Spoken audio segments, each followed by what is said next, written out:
Bismillahirrahmanirrahim. Assalamualaikum warahmatullahi wabarakatuh. Apa kabar semua?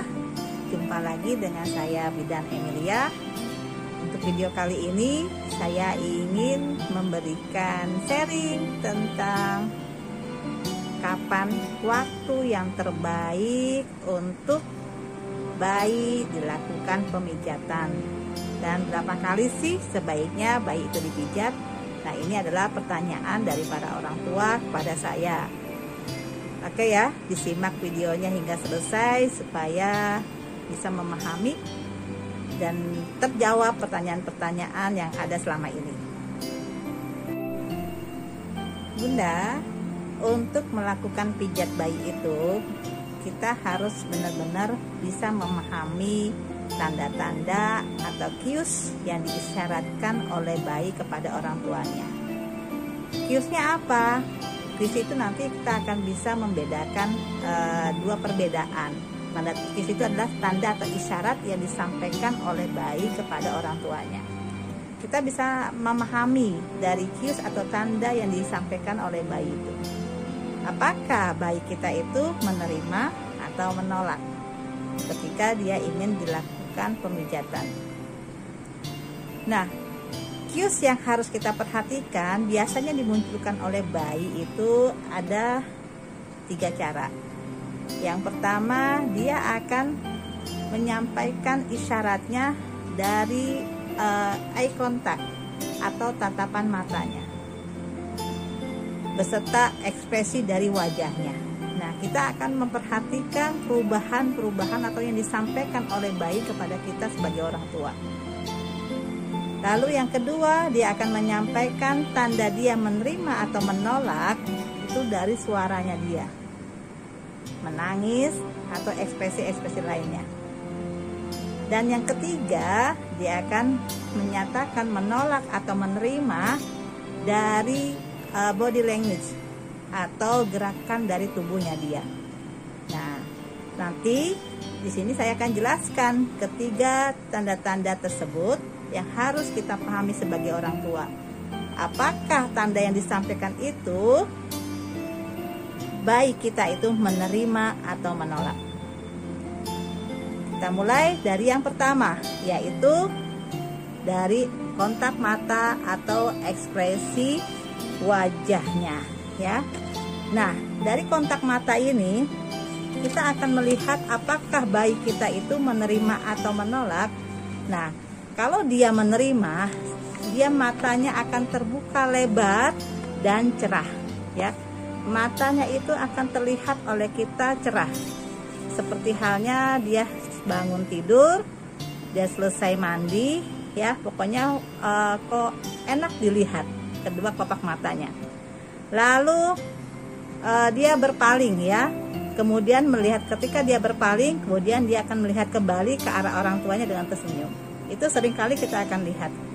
Nah, dia berpaling matanya, lalu dia akan kembali lagi ke orang tua melihat mata kita sambil tersenyum. Lalu yang ketiga, dia akan melihat langsung orang tuanya dengan wajah cerah dan mata yang berbinar-binar. Itu tanda bayi menerima. Ketika kita sampaikan keinginan kita untuk memijat, dia menyampaikan dalam bentuk tatapan matanya atau kontak matanya kepada kita dengan ciri seperti yang sudah saya sampaikan ini. Nah, kalau yang menolak seperti apa? Yang menolak itu ketika dia menutup mata dalam keadaan terbangun. Padahal dia terbangun, tapi dia maunya merem, menutup matanya seperti ini, ya. Lalu dia menguap, ya. Bayi juga pintar, dia pura-pura menguap, atau mungkin memang dia tertidur. Nah, ini artinya bayi menolak, tidak mau dipijat. Lalu dia berpaling dan tidak tidak kelihatan, tidak ingin dilakukan tindakan kepada dirinya, atau mungkin terlihat oleh wajahnya, ya, terlihat oleh kita wajahnya itu cemberut, terus dahinya di sini mengkerut. Nah, itu dia tandanya, artinya dia menolak, ya. Jangan dipijat kalau kita melihat tanda atau isyarat seperti ini yang disampaikan oleh bayi. Atau mungkin dengan meringis, gitu misalnya. Nah itu berarti bayi menolak, ya. Itu sebaiknya tidak kita lakukan pemijatan. Itu dari eye contact atau ekspresi wajahnya. Yang kedua dari suaranya. Nah dari suaranya ini kita bisa membedakan antara bayi itu menerima atau menolak. Yaitu kalau yang menerima, dia akan mengeluarkan suara ya yang menyenangkan yang kita dengar, seperti halnya dia ngoceh ya istilahnya, atau tertawa. Nah itu berarti dia siap. Boleh bunda dipijat aku, mungkin seperti itu ya, kalau dia bisa bicara.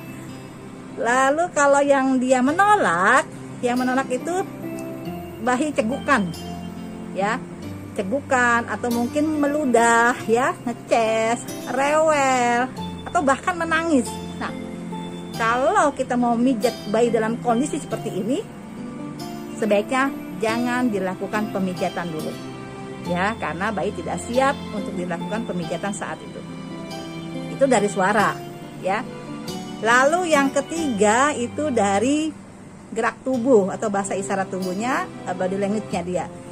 Nah kalau yang menerima itu ya, ketika dia terlihat berbaring santai di tempat tidur ya, tenang. Nah itu artinya kita kan kalau mau mulai pemijat kan pasti harus diawali dengan izin terlebih dahulu ya bun. Nanti akan saya praktekkan ya video-video berikutnya. Nah jadi kalau misalnya mau melakukan pemijatan harus izin dulu. Ketika kita izin menyampaikan apa yang kita inginkan untuk dia, nah dia ekspresinya seperti ini, berbaring santai, tenang. Berarti oke.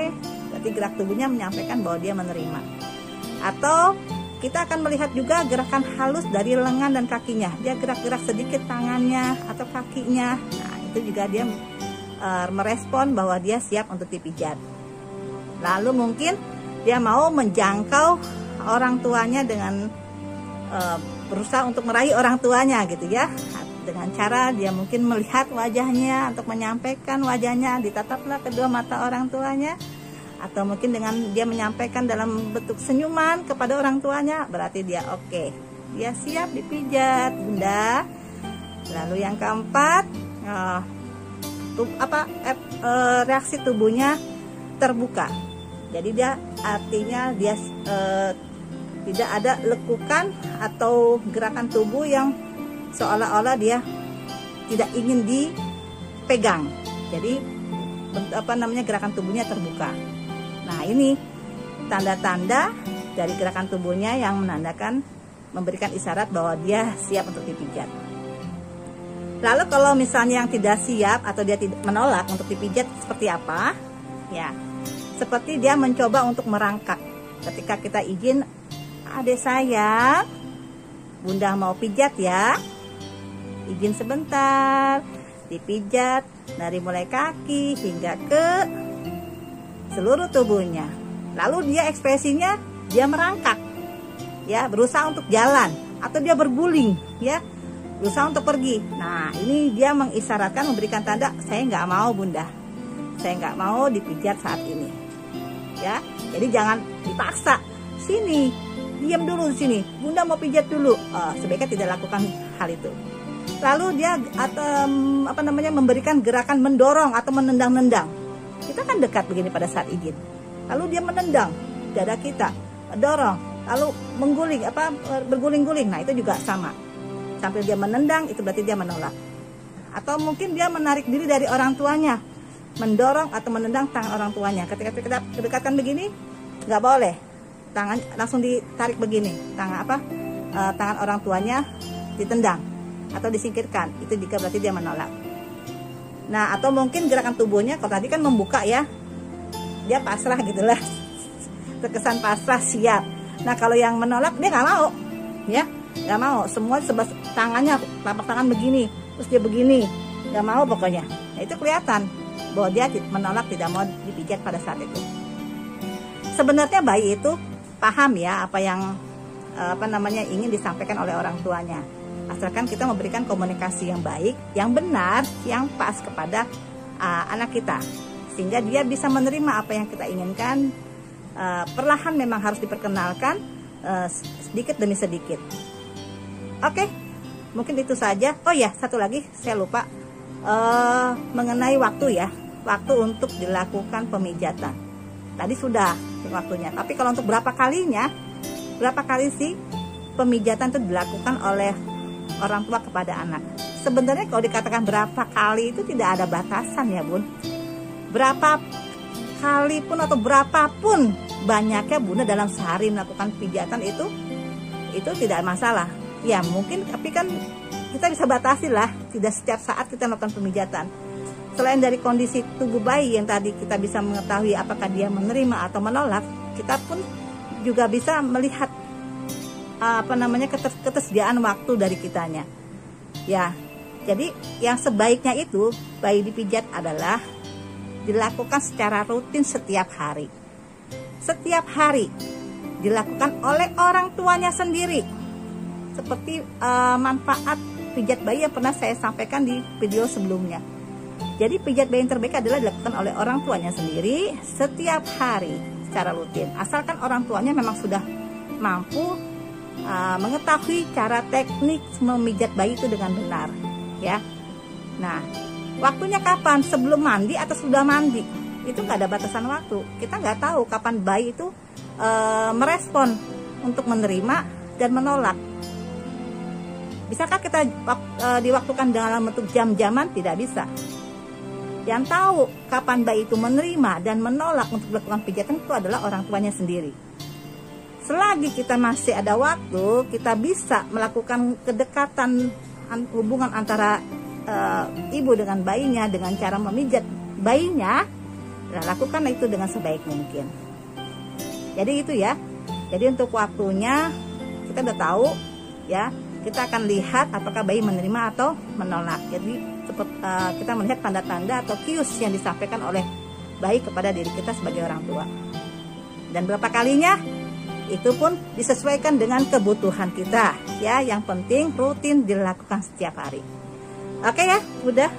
Mungkin itu saja sharing yang dapat saya sampaikan. Mudah-mudahan ada manfaatnya. Nanti akan ada video-video berikutnya tentang ibu dan bayi. Sampai ketemu lagi dengan saya. Oh ya, jangan lupa untuk memberikan like dan subscribe-nya bagi yang belum meng-subscribe. Terima kasih. Assalamualaikum warahmatullahi wabarakatuh.